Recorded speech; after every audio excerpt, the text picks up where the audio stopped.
தஞ்சாவூர் மாவட்டம் திருக்காட்டுப்பள்ளி அருகே அதிமுக ஊராட்சி மன்ற முன்னாள் தலைவர் வீட்டில் நாட்டு வெடிகுண்டு வீசப்பட்டது அதிர்ச்சியை ஏற்படுத்தியுள்ளது. ரங்கநாதபுரத்தைச் சேர்ந்த பாலமுருகன் என்பவர் அதிமுக கிளை செயலாளராக இருந்து வருகிறார். இவர் ரங்கநாதபுரம் ஊராட்சியில் துணைத் தலைவராகவும் தலைவராகவும் இருந்துள்ளார். இந்த நிலையில் புதன்கிழமை அதிகாலை இருசக்கர வாகனத்தில் சென்ற 2 நபர்கள் இவரது வீட்டின் மீது நாட்டு வெடிகுண்டை வீசிவிட்டு தப்பிச் சென்றனர். பாலமுருகன் அளித்த புகாரின் பேரில் காவல்துறையினர் விசாரணை நடத்தி வருகின்றனர். குறிப்பிட்ட நேரத்தில் மின் இணைப்பை துண்டித்து வெடிகுண்டை வீசிச் சென்றது கண்டறியப்பட்டுள்ளது. திருப்பூர் மாவட்டம் உடுமலை அருகே பணி நீக்கம் செய்யப்பட்ட காவலர் சட்டவிரோதமாக வாகன சோதனையில் ஈடுபட்டு அபராதம் வசூலித்தது பரபரப்பை ஏற்படுத்தியுள்ளது. செங்கண்டி புதூர் என்ற பகுதியில் காவலர் உடையில் ஒருவர் குமரேசன் என்பவரை தடுத்து நிறுத்தி சோதனை செய்துள்ளார்.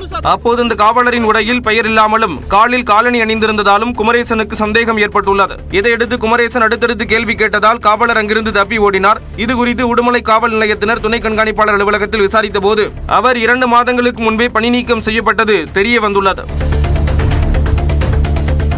நீலகிரி மாவட்டத்தில் இந்த ஆண்டுக்கான புலிகள் கணக்கெடுப்பு பணி தொடங்கியுள்ளது. ஒவ்வொரு ஆண்டும் கூடலூர் வனக்கோட்டம் முதுமலை புலிகள் காப்பகம் வனப்பகுதியில் புலிகள் கணக்கெடுக்கும் பணி நடைபெறும்.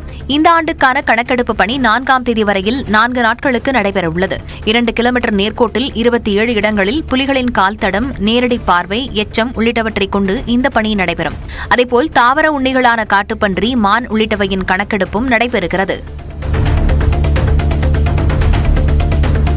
தேனி மாவட்டம் சின்னமனூர் அருகே காமாட்சியம்மன் கோயில் உற்சவ திருவிழாவை முன்னிட்டு ஏராளமான பெண் பக்தர்கள் பூக்குழி இறங்கி நேர்த்திக்கடன் செலுத்தினர். ஓடைப்பட்டி கிராமத்தில் உள்ள காமாட்சியம்மன் உடனுரை ஸ்ரீ ஏகாம்பரநாதர் கோயில் உற்சவ திருவிழா நடைபெற்று வருகிறது. இதன் ஒரு பகுதியாக நடைபெற்ற பூக்குழி இறங்கும் வைபவத்தில் ஏராளமான பக்தர்கள் பங்கேற்று பக்தி பரவசத்துடன் தங்கள் வேண்டுதலை நிறைவேற்றினர். சித்திரை திருவிழாவை முன்னிட்டு சிவகங்கை மாவட்டம் தேவக்கோட்டை அருகே இரட்டை மாட்டு வண்டி பந்தயம் வெகு விமர்சையாக நடைபெற்றது. சித்தானூர் கிராமத்தில் நடந்த பந்தயத்தில் ராமநாதபுரம், மதுரை, புதுக்கோட்டை உள்ளிட்ட மாவட்டங்களைச் சேர்ந்த காளைகள் பங்கேற்றன. 2 பிரிவுகளாக நடத்தப்பட்ட போட்டியில் நிர்ணயிக்கப்பட்ட தூரத்தை எட்டிய மாட்டு வண்டியின் உரிமையாளர்களுக்கும் சாரதிகளுக்கும் பரிசுகள் வழங்கப்பட்டன.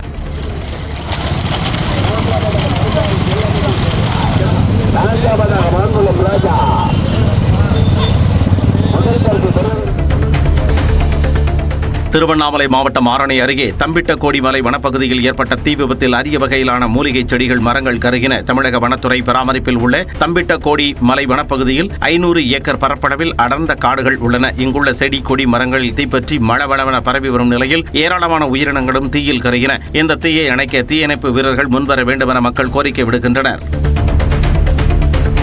அரசு போக்குவரத்து கழகங்களுக்கு புதிதாக 2134 பேருந்துகள் வாங்க டெண்டர் கோரப்பட்டுள்ளது. புதிதாக வாங்கப்படும் பேருந்துகளில் 260 தாழ்தள வசதி கொண்ட பேருந்துகள், 857 நகர பேருந்துகள், 997 புறநகர் பேருந்துகள் அடங்கும் என அறிவிக்கப்பட்டுள்ளது. இதேபோல் சென்னை போக்குவரத்து கழகத்திற்கு 557 பேருந்துகள், விரைவு போக்குவரத்து கழகத்திற்கு 120 என 8 போக்குவரத்து கழகங்களுக்கு பகிர்ந்தளிக்கப்படும் என அறிவிக்கப்பட்டுள்ளது.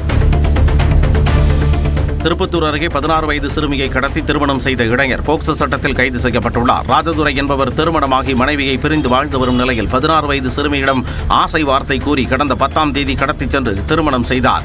இதுகுறித்து சிறுமியின் பெற்றோர் காவல் நிலையத்தில் புகார் அளித்த நிலையில் கடந்த 17ஆம் தேதி சிறுமியை காவல் நிலையத்தில் விட்டுவிட்டு ராஜதுரை தலைமறைவானார். அவரை தேடி வந்த காவல்துறையினர் தற்போது கைது செய்துள்ளனர்.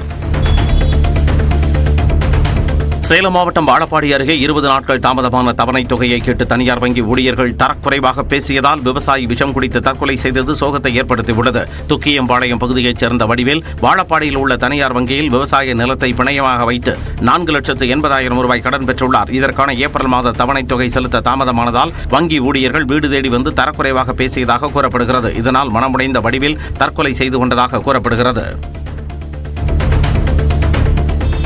கள்ளழகர் ஆற்றில் இறங்கும் வைபவத்தை முன்னிட்டு மதுரை வைகை ஆற்றில் அதற்கான ஏற்பாடுகள் மும்முரமாக நடைபெற்று வருகின்றன. மதுரை மீனாட்சி அம்மன் கோவிலில் சித்திரை திருவிழா செவ்வாய் என்று கொடியேற்றத்துடன் தொடங்கியது. விழாவின் உச்ச நிகழ்ச்சியான கள்ளழகர் ஆற்றில் இறங்கும் வைபவம் வரும் 12ஆம் தேதி நடைபெறவுள்ளது. இந்த நிலையில் வைகை ஆற்றின் கரையோரம் உள்ள கழிவுகள் பொக்லைன் இயந்திரம் மூலம் அப்புறப்படுத்தும் பணிகள் நடைபெற்று வருகின்றன.